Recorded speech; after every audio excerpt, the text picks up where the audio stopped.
Welcome to Valiant Comics. I'm Tio and I talk about comic books. And today we're continuing our series on Valiant Comics as an entire publisher. And this is our third week of this series. So today I'm talking about the first volume of Bloodshot. Now, by now, anyone who is like kind of looking for Bloodshot, my dog just walked in the room. But yeah, anyone who's really looking for anything about Bloodshot right now has probably already seen the movie trailer that came out of the Bloodshot film starring Vin Diesel, who he wouldn't have been my first pick for Bloodshot. But then again, I don't really know who my first pick for Bloodshot would have been. But now, before I go any further, I'm going to read off the credits for the first volume of Bloodshot, which is called Setting the World on Fire. You can see it right there above the Bloodshot title.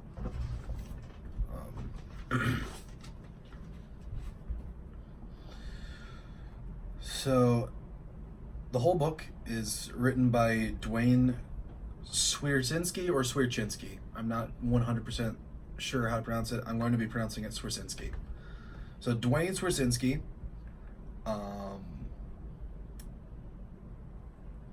with the art penciled by Manuel Garcia and Arturo Lozzi. The first issue is inked by Stefano Giordano and colored by Ian Hannon and lettered by Rob Steen with cover art by Arturo Lozzi. The second issue is inked by Matt Ryan, colored by Ian Hannon, and lettered by Rob Steen, with cover art by Arturo Lozzi and Andy Braze.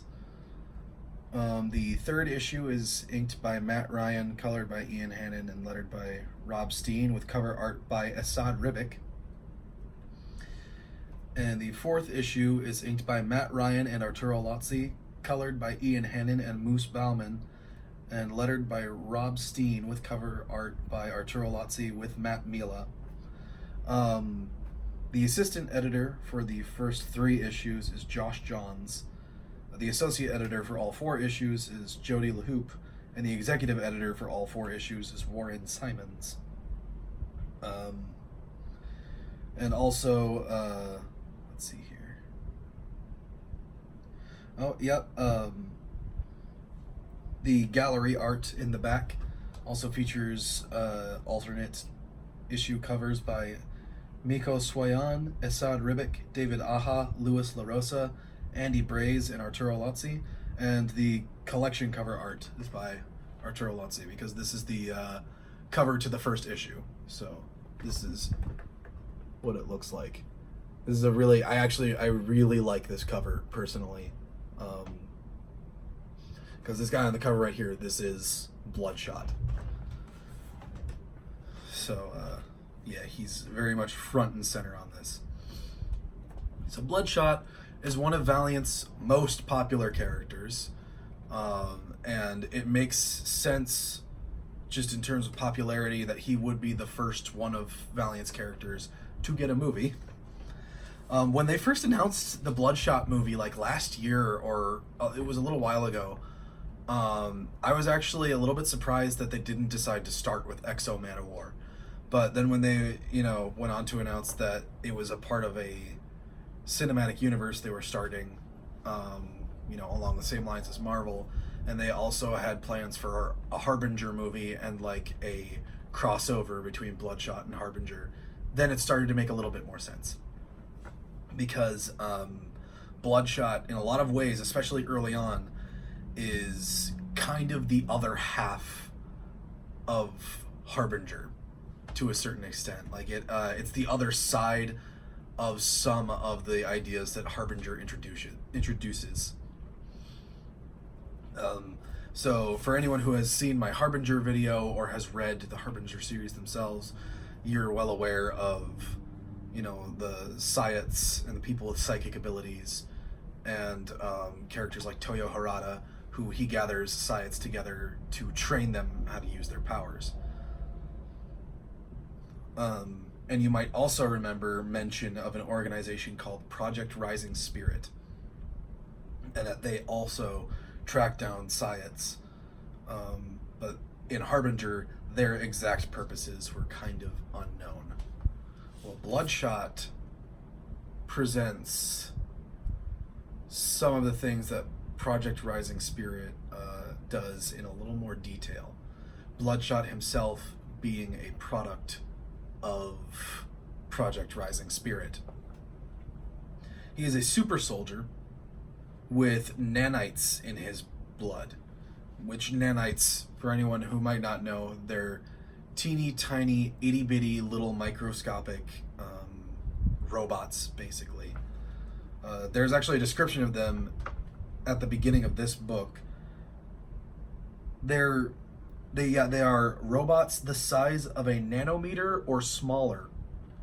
A single human hair is 25,000 nanites wide. So they are just the ittiest, bittiest, little teeny tiniest machine you could probably possibly imagine. So small that it makes you wonder how a machine could be constructed at that scale, to be honest.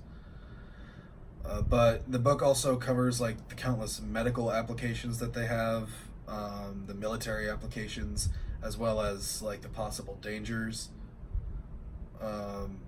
Like the dangers are that like they could be hacked by hostile forces. They could replicate uncontrollably because they're so small that they can kind of just construct things out of almost nothing. The gray goo thing is an issue. Gray goo is like an apocalyptic theory that if nanites can just kind of construct and self-replicate, then they would do so indefinitely, and creating just this gray goo mass that would envelop the entire planet. So, but what Bloodshot's able to do with them is he can communicate with machines. He has some limited shape-shifting abilities. He heals in a similar fashion to Wolverine, but he needs protein to do that, so he eats a lot of meat. Let's see here. He has heightened reflexes. He can communicate wirelessly with like devices like telephones and radios. He can alter his voice, which goes along with his limited shapeshifting.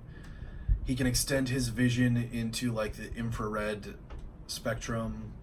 He can do a lot of things that mostly have military applications behind them. Hence why he is the perfect super soldier. But he was created by like an extra governmental organization called Project Rising Spirit, which, as I stated in the Harbinger video, they hunt Psiots sometimes. It's one of the things that they do. And this first Bloodshot volume still doesn't quite touch on why they hunt Psiots fully. There is a Psiot that they have under their control present in this book, and I will talk about her more as I get more into the plot. But up top, I just wanted to kind of talk about and discuss the fact that Bloodshot, in terms of the order in which these books were published, because Valiant started with X-O Manowar, and then they started publishing Harbinger, and then Bloodshot was the third series to start up with their relaunch. And Bloodshot is the first of the three series that really starts making it clear very early on that this universe is like interconnected, and there are going to be surface level connections, like shared organization names through each book, at least to start with, before they all start crossing over with and converging on each other. But yeah, Bloodshot's first storyline has a Psiot character featured prominently. like just one of the background concepts of Harbinger is at the foreground of this series. So yeah, it's just, and then obviously one of the foreground concepts of Sayetz from Harbinger is used as a bit more of a background element for Bloodshot. So it's one of those things where Bloodshot and Harbinger were definitely constructed very early on to make it obvious that these two exist in the same world. So now that I've talked about the connections between Bloodshot and Harbinger specifically, the connections to things like Exo Manowar still aren't very obvious very early on. Exo Manowar was very much allowed to be its own separate thing for a very long time, compared to the other comics. But yeah, since I've delved into the connections between Harbinger and Bloodshot, now it's time to just kind of talk about Bloodshot individually as a character. I love him. He's super cool. I love his design, which is probably what drew me to him in the first place. Bloodshot was the first Valiant series that I read all the way through. I haven't read all of the sequels yet, because Bloodshot has a couple of sequel series, like Bloodshot Reborn and Bloodshot Salvation. I've read the first volume of Bloodshot Salvation, which is pretty good, but obviously there's a huge gap in my knowledge there, because I haven't read Bloodshot Reborn yet, which is the second Bloodshot series since the relaunch. So yeah, but Bloodshot, the first series, this is the first series that I read all the way through from Valiant, because I just found Bloodshot to be very interesting as a character. And again, his design is probably mostly what drew me to him to start with, as well as his name. Bloodshot is just a cool name. You can tell that they came up with that name in the 90s, because it has the word blood and the word shot in it. But yeah, it's just a cool name, cool character design with his, just his black hair, short black hair, his bleach white skin, the giant red circle in his chest. He looks like a walking Japanese flag, even though he's supposed to be an American character. He's just so cool to look at. I love looking at Bloodshot, because his design is so simple, yet once you know it, it's so instantly recognizable. Like, there are no characters that look like Bloodshot except for those who are supposed to look like Bloodshot. Like, there is another character in Valiant's universe called Rai, who I'm not going to get around to talking about him for a long time, but he is a Japanese character, and he is designed specifically to look similar to Bloodshot. And he also looks like a walking Japanese flag, but for him it makes a lot more cultural sense.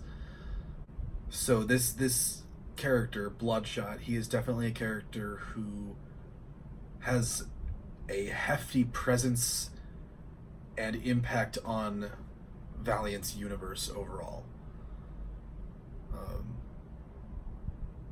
Now, I'm actually recording this the day after I recorded my Harbinger video. I'm recording it a couple weeks in advance.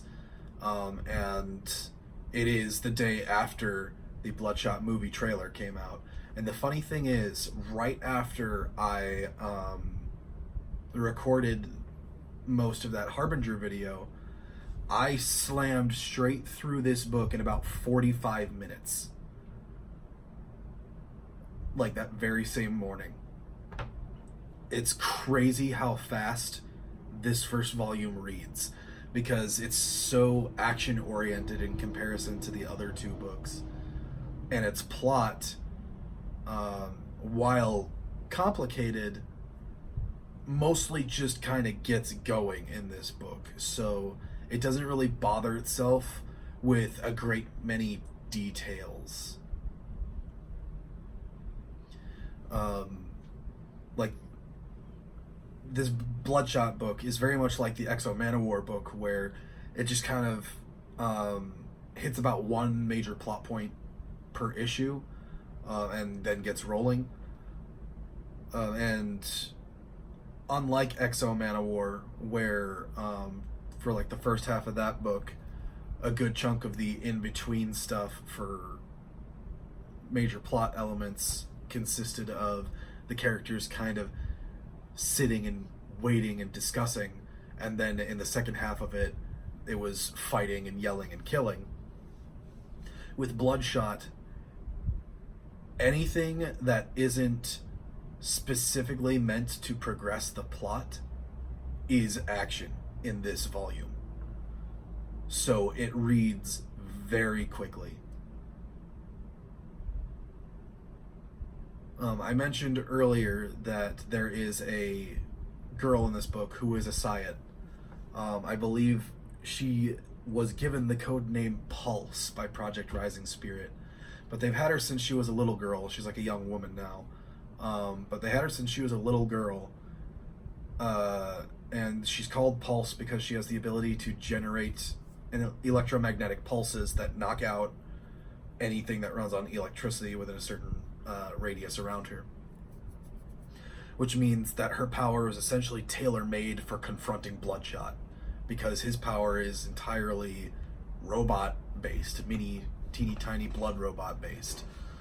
So like there was once when she was a little girl where Project Rising Spirit basically handed her a gun and said, Bloodshot's out of control, go use your power to disable him, and then put a bullet in his head to knock him out.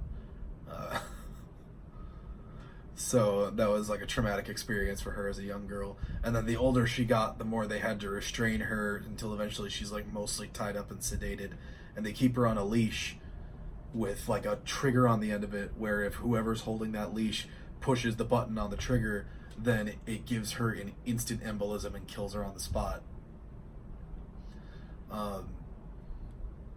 So yeah, like Project Rising Spirit does not treat the Syots that it gathers humanely, which is kind of the point. They're meant to be used as weapons as far as PRS is concerned. So just like Bloodshot's really nothing more than a weapon. But the interesting thing about Bloodshot as a character is he's kind of Jason Bourne with superpowers. He doesn't remember who he is. He doesn't remember why he is the way he is. And it's his goal, after learning that something is wrong, to find out who he is. So he's kind of on this murder mission against Project Rising Spirit to figure out, who am I, who was I, and why did they make me? So it's a pretty interesting story.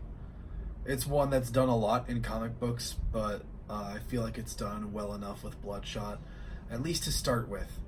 I will say, the minor spoiler here, super minor spoiler here, but as the series goes on, Bloodshot seems to care less and less about actually finding out who he is, and starts to embrace his role as a sorta kinda superhero as he goes on. But only slightly. Like, he doesn't really go very far out of his way to protect people. He mostly just kind of helps people who happen to be in his path, sort of thing. And even then, in this first book, he mostly threatens people, so not a whole lot of helping going on there. But yeah, as I said before, this one is mostly action when it's not going for plot. So there's not quite as much to talk about. This is one of those ones where I really, truly do just encourage you, read this for yourself. As an entry point to the Valiant universe, setting the world on fire, the first Bloodshot volume gets a 10 out of 10. And as far as Bloodshot as a character goes, for accessibility, it gets a 10 out of 10. This is really as good a starting point as any for the Valiant universe. This was my starting point for the Valiant universe, so I highly recommend it. But yeah, it reads fast. Like I said before, I slammed through this book in 45 minutes yesterday, and I am recording this video now, obviously, and will upload it so that it can be up on my channel in a couple of weeks, actually. So yeah,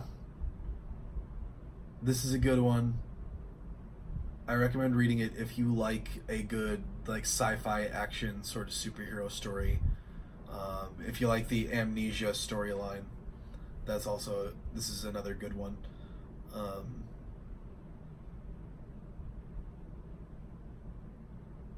so yeah, don't really have a whole lot to say on this one other than that this is going to be a somewhat shorter video compared to the other Valiant ones. So just I like Bloodshot, good character.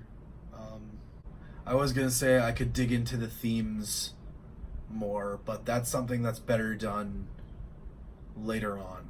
Not a whole lot of themes are presented in this one. Um,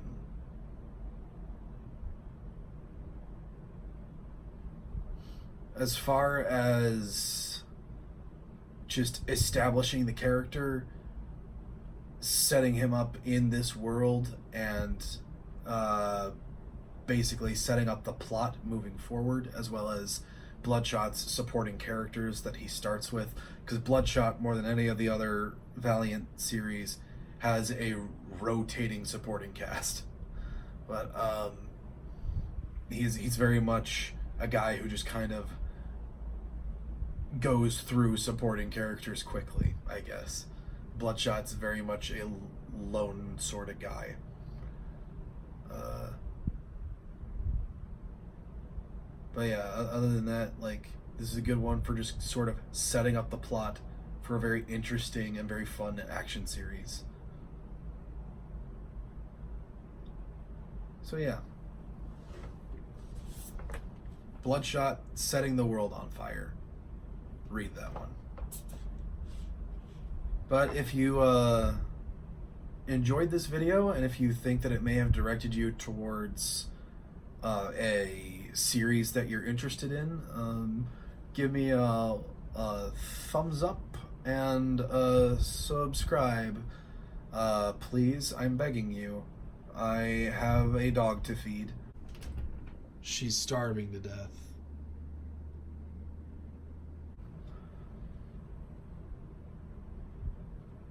That's an order.